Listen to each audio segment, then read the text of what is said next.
Bonjour à tous, merci au collège de m'avoir invité aujourd'hui.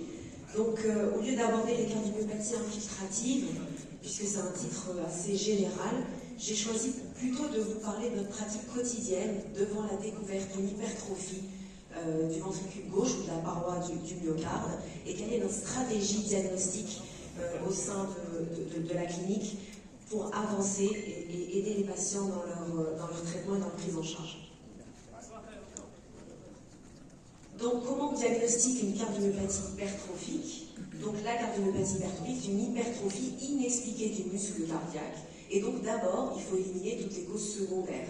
Donc, il est évident qu'il faut éliminer une hypertension artérielle non contrôlée, un rétrécissement aortique, une coartation de l'aorte. Mais petit bémol, attention à l'hypertension artérielle qui est très bien contrôlée et qui, quand même, chez certains patients, va donner quand même une hypertrophie qui reste donc inexpliquée du ventricule gauche.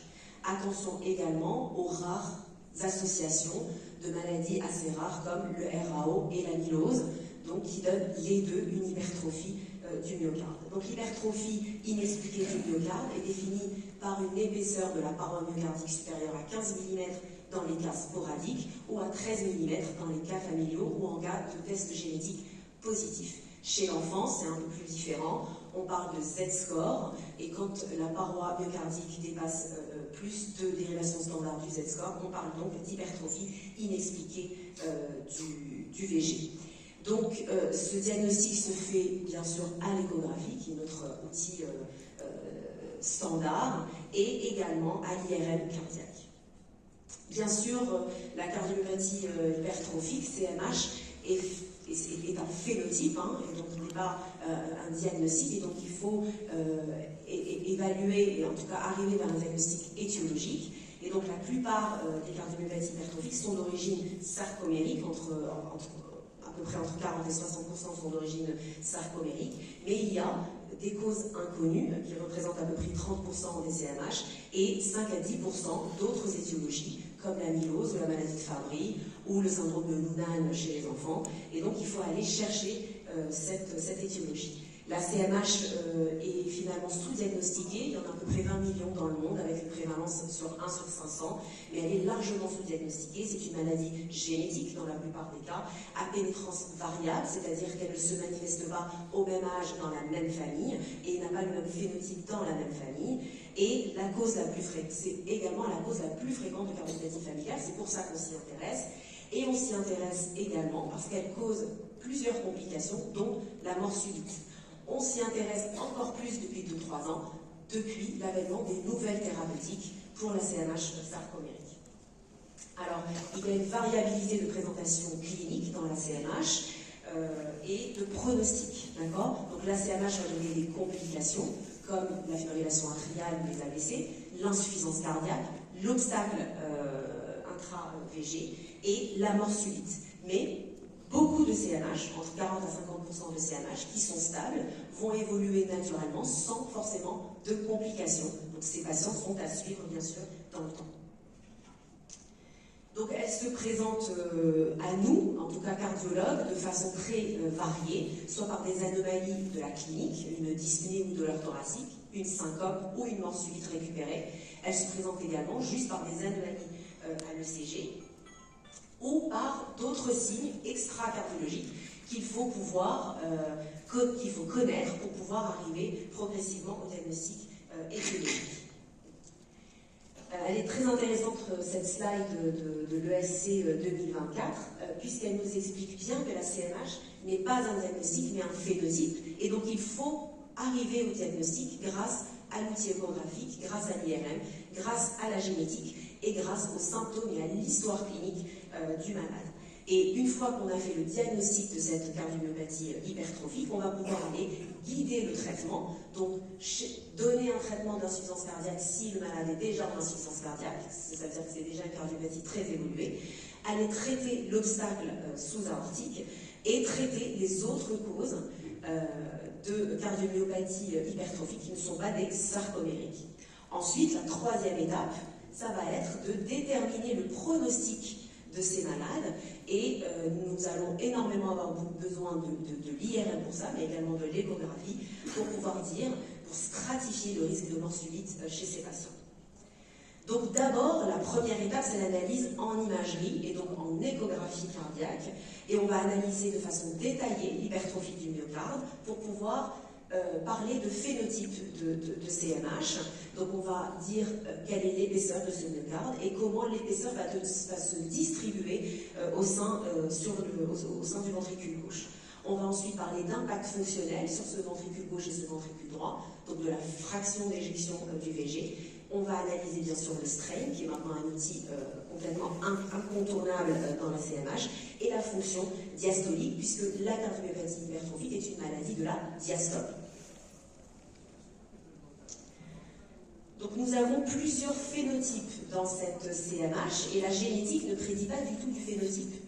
Donc on a des CMH qui sont avec un épaississement du myocarde qui est très homogène, concentrique, comme vous voyez sur les images échographiques, avec un épaississement du septum, également de la paroi postérieure et de la paroi latérale. Et ici, dans cette CMH, il n'y a pas d'obstacle à l'éjection, d'obstacle sur la voie d'éjection gauche. Et on voit en bas qu'il y a déjà une altération du strain longitudinal.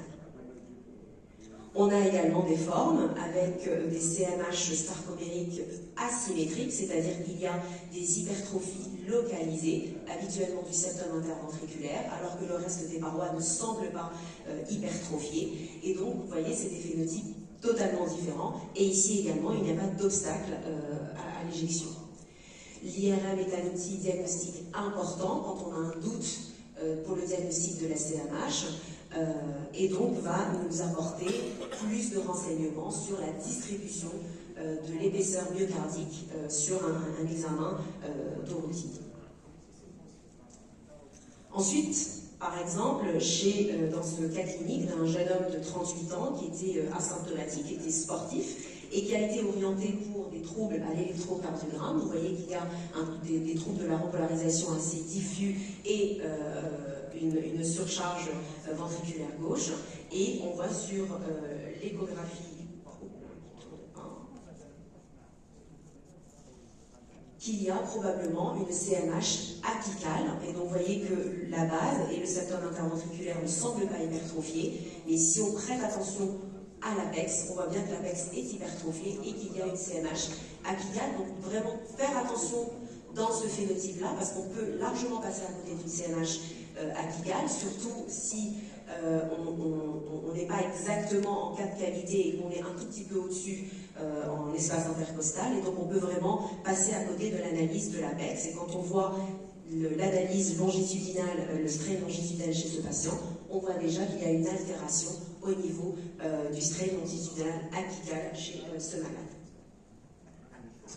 L'IRM dans la CMH apicale est un outil diagnostique très important. Des fois, on peut passer à côté d'une CMH apicale à l'échographie, et quand il y a des signes ECG caractéristiques, il faut aller vers l'IRM pour aller rechercher des choses qu'on n'a peut-être pas vues en échographie, et là, typiquement, une CMH apicale. Ensuite, il y a des formes qui sont obstructives. Donc, vous voyez ici une CMH concentrique, très sévère, avec un épaississement très important du septum interventriculaire, et une obstruction sous-aortique qui est liée à ce fameux SAM et à cette fameuse élongation de la valve mitrale. Et on voit sur l'analyse en Doppler continue qu'il y a ce flux en dents de requin, on dit, c'est ça ? En tout cas, où il y a un obstacle très important au niveau de la voie sous-aortique qui a plus de 50 mm de mercure et qui signe l'obstacle sous-aortique. Ici également, une jeune fille de 16 ans qui m'a été orientée pour une douleur thoracique au repos, mais également des dyspnées au moindre effort. Elle a fait une syncope et son père l'a amenée en consultation. On a d'emblée fait le diagnostic d'une CMH très importante, concentrique, avec un obstacle sous-aortique très très important. Alors, très souvent, quand on a des anomalies de la valve mitrale, une élongation du grand feuillet de la valve mitrale, on a des petites insuffisances mitrales associées qui peuvent être très minimes mais également très importantes. Et il faut faire attention au moment de faire un Doppler continu au niveau de la voie d'éjection sous-aortique, de ne pas prendre le flux mitral au lieu de prendre l'obstacle sous-aortique. Mais la CMH n'est pas seulement finalement une hypertrophie. Quand on voit la CMH sarcomérique maintenant en IRM, on arrive à voir d'autres signes au niveau des anomalies du myocarde, comme des petits ponts au niveau du myocarde et surtout à l'apex, des petits cryptes myocardiques, mais également des anomalies des muscles papillaires, une insertion très amicale des muscles papillaires, ou des muscles papillaires qui sont bifides et mal insérés. Mais il y a également, et ça très souvent on le voit chez l'enfant, quand il y a des CMH également ici obstructives, il peut y avoir des anomalies de la valve mitrale qui sont des fentes de la valve mitrale et des insertions anormales de la valve mitrale sur le septum interventriculaire et qui donnent des insuffisances mitrales associées qui peuvent être plus ou moins importantes. La deuxième étape dans l'analyse échographique de la CMH, c'est de rechercher l'obstacle à l'éjection gauche. Et donc l'obstacle, on peut le rechercher sur une échographie repos, mais quand l'obstacle n'est pas important et qu'il fait moins de 30 mm de mercure à l'échographie de repos, il y a une indication à aller faire un test d'effort, une échographie d'effort, ou des manœuvres de Valsalva, ou juste des flexions répétées pendant l'échographie, pour aller finalement dépister cet obstacle à la voie d'éjection gauche. Il ne faut pas oublier qu'il peut y avoir des CMH qui ont des obstacles médio-ventriculaires, et donc l'obstacle n'est pas forcément un obstacle sous-aortique, mais un obstacle médio-ventriculaire. Et ces CMH médio-ventriculaires, quand on fait l'IRM, sont très souvent associés à un anévrisme de l'apex, et qui a un marqueur de risque très important pour la mort subite. Pourquoi on parle d'obstacle à l'éjection de la voie gauche? Puisque quand on a un obstacle à l'éjection de la voie gauche, et que le malade est symptomatique, on va aller donner des bêta-bloquants ou des inhibiteurs calciques. Et puis maintenant, en cas de symptômes persistants malgré des bêta-bloquants et avec un obstacle de la voie gauche important, on va aller vers des nouvelles thérapeutiques comme le mavacatem, qui est un inhibiteur de la myosine, qui n'existe pas actuellement en Algérie, mais qui a vraiment des résultats époustouflants sur la CMH sarcomérique. La troisième étape dans la CMH, c'est la stratification du risque de mort subite, grâce à l'IRM, grâce au Holter, grâce aux signes cliniques, à la syncope et à l'échographie. Nous allons arriver vers une stratification du risque pour savoir quels sont les malades qui vont avoir besoin d'avoir un défibrillateur implantable. Attention au diagnostic différentiel et pensez toujours aux autres étiologies devant une hypertrophie du myocarde. Donc là, je vous présente le cas d'un homme de 40 ans qui était asymptomatique sur le plan cardiaque, mais qui était suivi pour une insuffisance rénale. Et vous voyez son électrocardiogramme avec plusieurs anomalies, un PR lourd, des troubles de la repolarisation avec une inversion des ondes de T, un aspect de bloc de branche droit, une grande onde R en AVL.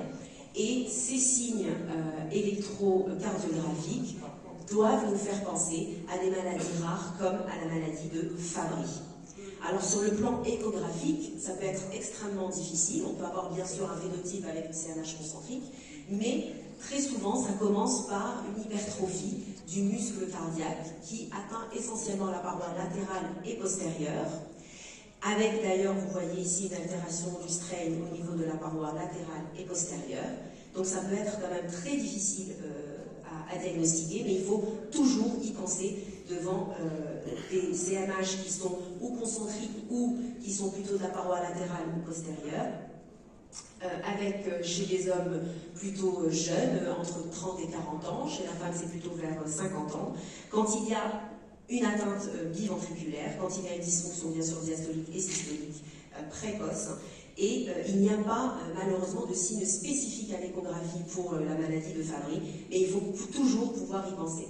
Et alors bien sûr là, j'arrive vers l'IRM, qui est maintenant un outil incontournable pour le diagnostic des différentiels de la CMH, puisque bien sûr il va nous faire l'analyse comme on fait en échographie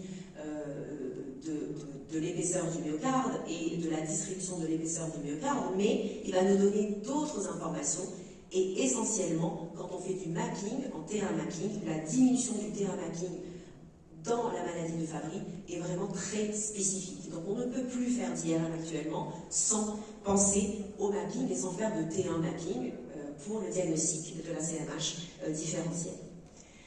Alors il y a également un score de risque qui a été trouvé par une équipe italienne et qui part seulement de l'électrocardiogramme.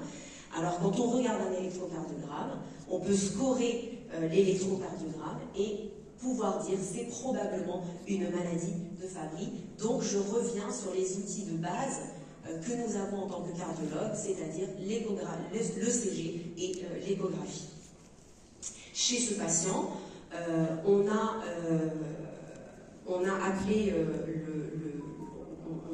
demandé un séquençage génétique qu'on a fait ici à Oran. Et donc, sur un papier buvard, vous pouvez appeler le labo qui s'occupe de l'enzymothérapie dans la maladie de Fabry. Et on fait un petit prélèvement sanguin, on met la goutte de sang sur le papier buvard, et ce papier buvard part en Autriche pour une analyse et un séquençage génétique. Ça se fait de façon gratuite, c'est disponible pour tous les cardiologues, et c'est un outil assez simple. Et au bout de 6 semaines, on nous répond et on nous donne le dosage de l'enzyme, de l'alpha-galactosidase, mais également la génétique et l'anomalie génétique confirmée si c'est une maladie de Fabry. Donc pensez-y. La maladie de Fabry, c'est une maladie multisystémique qui atteint les reins, la peau et qui donne des neuropathies périphériques. Et le traitement est spécifique par une enzymothérapie. C'est pour ça qu'il ne faut pas passer à côté d'une maladie de Fabry. Alors, l'autre diagnostic différentiel à côté duquel il ne faut pas passer, c'est l'amylose cardiaque. Donc là, c'est un homme de 62 ans qui avait quelques signes d'insuffisance cardiaque et une dyspnée de stade 3 NYHA. Et vous voyez en échographie qu'il y a une hypertrophie du myocarde concentrique, un aspect très brillant du myocarde qui est vraiment caractéristique de l'amylose. Et vous voyez que la contraction, on a une contraction surtout de l'apex qui est conservée avec une base qui se contracte beaucoup moins bien. Et cet aspect de contraction de l'apex conservé avec une base un peu plus molle, vraiment va nous faire penser à l'amylose cardiaque. On voit d'emblée qu'il y a une dilatation du massif atrial, puisque c'est une maladie qui va avoir une dysfonction diastolique assez tôt. Et on a également dans cette maladie, si on regarde bien la paroi de l'oreillette, un épaississement de la paroi des oreillettes et des petits épanchements péricardiques très minimes. On va analyser les troubles de la diastole, qui sont très présents dans cette maladie, avec un E sur 1 qui est supérieur à 2, un E sur le prime, bien sûr, qui est très élevé, une oreillette gauche qui est dilatée, et on va regarder également la fonction longitudinale du VG, ce strain VG incontournable dans l'analyse maintenant échographique de la cardiomyopathie hypertrophique. Et on voit qu'il y a une réduction du GLS partout au niveau du myocarde, sauf au niveau de l'apex. C'est ce qu'on appelle l'apical sparing, où l'apex est conservé et tout le reste est réduit. Et on voit bien qu'il y a une rotation au niveau de l'apex, une contraction de l'apex qui est conservée. On va bien sûr analyser la fonction VG, qui est souvent modérément altérée, comme vous voyez ici en écho 3D, on voit que la fonction est à 40%. Et bien sûr, il y a souvent une atteinte du VD, donc on va analyser également le strain VD. C'est très important également d'arriver vers ces nouveaux outils échographiques, comme le strain réservoir de l'oreillette gauche, qu'on va systématiquement maintenant mesurer en échographie, et qui signe également une dysfonction de la diastole très précoce, même avant les autres signes. Et donc quand on a un strain réservoir de logique qui est très bas, on va avoir une anomalie de la diastole. Je finis dans quelques minutes en disant que l'IRM cardiaque, bien sûr, est important dans cette maladie, mais Amina Kara va en parler plus tard. Donc, l'IRM et la génétique dans la CMH. L'apport de l'IRM, attention, bien sûr pour le diagnostic, mais vraiment pas que, parce que l'échographie fait le diagnostic de la CMH. Attention, l'IRM, c'est surtout pour le mapping, le T1 mapping pour le diagnostic différentiel et pour la stratification du risque. Deuxièmement, l'apport de la génétique très important pour la CMH diagnostic différentiel, pour les phénocopies et pour l'enquête familiale et le conseil génétique. Ma conclusion, c'est que la CMH reste d'abord une histoire clinique et un interrogatoire très important pour pouvoir avancer dans le diagnostic étiologique et pas seulement phénotypique.